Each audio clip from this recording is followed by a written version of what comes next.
여호수아 1장 1절에서 5절 말씀. 이스라엘 자손들로 말미암아 여리고는 굳게 닫혔고 출입하는 자가 없더라.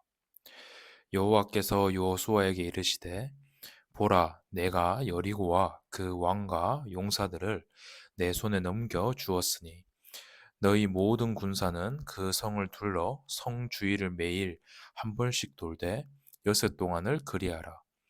제사장 일곱은 일곱 양각 나팔을 잡고 언약궤 앞에서 나아갈 것이요 일곱째 날에는 그 성을 일곱 번 돌며 그 제사장들은 나팔을 불 것이며 제사장들이 양각 나팔을 길게 불어 그 나팔 소리가 너희에게 들릴 때에는 백성은 다 큰 소리로 외쳐 부를 것이라. 그리하면 그 성벽이 무너져 내리리니 백성은 각기 앞으로 올라갈지니라 하시매. 아멘. 하나님의 인도하심을 따라 요단강을 건넜고 할례를 행한 이스라엘 백성들 앞에 높고 두껍고 굳게 닫힌, 군사적으로는 정면 돌파가 힘들어 보이는 여리고 성이 버티고 있었습니다. 마치 우리의 인생과 비슷한 모습입니다. 기도를 하기도 하고 앞으로 일어날 일에 대해서 계획을 세워가도 해결할 방법이 안 보이는 문제들을 만나게 된 것입니다. 이때에 인간의 방법과 계산이 아닌 하나님의 방법을 오늘 여호수아 6장은 보여주고 있습니다. 성문은 굳게 닫혀 있고 상황은 막혀 있고 답답할 수 있는 상황이었습니다. 그런데 바로 그런 현실 앞에서 하나님은 내가 여리고와 왕과 용사들을 내 손에 넘겨주었다고 말씀하셨습니다.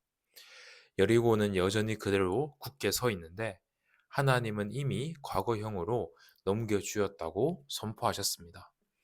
하나님이 보시는 현실은 우리가 보는 시각과는 완전히 다릅니다. 우리의 현실이 닫힌 성처럼 보일지라도 하나님은 이미 승리를 말씀하시는 것입니다. 믿음의 상황이 변해서 시작되는 것이 아니라 말씀을 듣고 따를 때에 믿음이 시작되는 것입니다. 하나님이 주신 전략은 단순했습니다. 성 주위를 하루 한 번씩 여섯 날 돌고 일곱째 날에는 일곱 번 돌고 외치라는 것이었습니다. 뭔가 좋은 무기를 주시거나 좋은 군사적인 전략을 주신 것이 아니었습니다. 이 하나님의 전략은 인간의 계산으로는 무지하고 무식하며 비상식적이고 쓸모없는 일처럼 보여질 수도 있습니다. 하지만 하나님은 언제나 우리의 수준을 넘어서 우리의 계산을 넘어서 믿음의 순종을 통해서 일하십니다. 이 전쟁은 하나님이 싸우시는 전쟁임을 나타내시며 이스라엘의 승리가 이스라엘 자기들이 능력이 있어서가 아니라 하나님께 순종할 때 일어나는 승리임을 보여주시는 것이었습니다.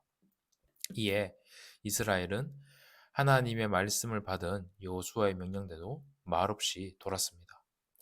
묵묵히 하나님이 시키신 일을 반복하였습니다. 한 바퀴, 두 바퀴, 하루 이틀 돌 때 뭔가 점점 성이 무너져 가는 이런 눈에 보이는 현상이 나타났으면 좀 더 뭔가 되는구나 느꼈을 텐데 눈에 보이는 변화가 없었지만 날마다 순종의 길을 걸어가고 있었습니다. 그리고 일곱째 날, 일곱 번째 도는 순간에 백성들은 소리를 질렀습니다. 그러자 하나님의 말씀대로 성벽은 완전히 무너져 내렸습니다.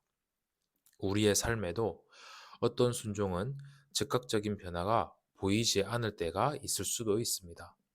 그러나 믿음의 걸음이 계속 쌓이다 보면 순종의 날들이 계속 쌓여져 갈 때 어느 날 벽은 무너져 내리게 됩니다.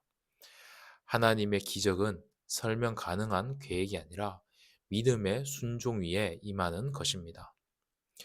여리고 성이 무너졌던 날 라합과 그 가족은 구원을 받았습니다. 라합은 이미 여호수아 2장에서 하나님을 믿음으로 고백한 사람입니다. 무너짐의 그 날이 어떤 이에게는 심판이었지만 하나님을 붙들고 하나님을 경외하며 하나님께 엎드린 자에게는 그 날이 구원의 새로운 시작이었습니다. 믿음의 선택은 그 하나로 가문을 살리고 미래를 바꾸는 것입니다. 여호수아는 여리고를 다시 세우지 말라는 말을 선포합니다. 이는 이 승리가 하나님이 주신 은혜였음을 잊지 말라는 경고도 포함되어 있습니다. 그리고 하나님이 무너뜨리신 것을 사람이 다시 세워서는 안 되는 것입니다. 또 세울 수도 없습니다. 과거의 죄와 옛날의 나의 자아와 하나님 없이 살았던 삶의 모습들을 우리는 예수 그리스도를 통하여서 하나님께서 그 모든 것을 허무시고 우리를 구원하셨습니다.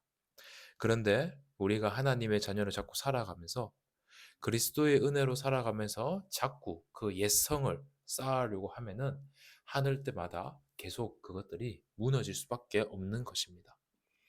우리는 말씀을 굳게 붙잡아야 합니다. 나의 상황보다 하나님의 말씀을 더 신뢰하고 귀 기울여야 합니다. 그리고 순종하는 삶을 살아가야 합니다. 눈에 아무 현상이 안 일어나도 여리고를 계속 돌았던 이스라엘 백성들처럼 우리는 날마다 순종의 삶을 살아가야 합니다. 이런 순종하는 삶을 살아가는 자를 하나님은 기억하시고 하나님의 때에 하나님의 일을 이루어 나가십니다. 그리고 성이 무너졌을 때, 우리에게 응답이 왔을 때, 그것이 내가 한 것이 아닌 내 능력이 아님을 고백하며 모든 영광을 하나님께 돌리기를 바랍니다. 하나님이 무너뜨리신 것을 그리고 우리는 다시 세우지 않도록 해야 합니다. 옛날의 죄악된 나의 본성과 옛 습관, 옛 우상을 다시 세우지 않고 새로운 피조물로서 삶을 살아가도록 우리는 우리의 삶을 세워나가야 됩니다. 우리는 이제 예수 그리스도 안에서 새로운 피조물이 되었습니다. 이제 우리의 삶은 이런 무너진 여리고를 세우는 삶이 아니라 하나님이 나와 함께 하시다는 그 증거, 그 기념비를 세우는 그 삶이 되시기를 바랍니다.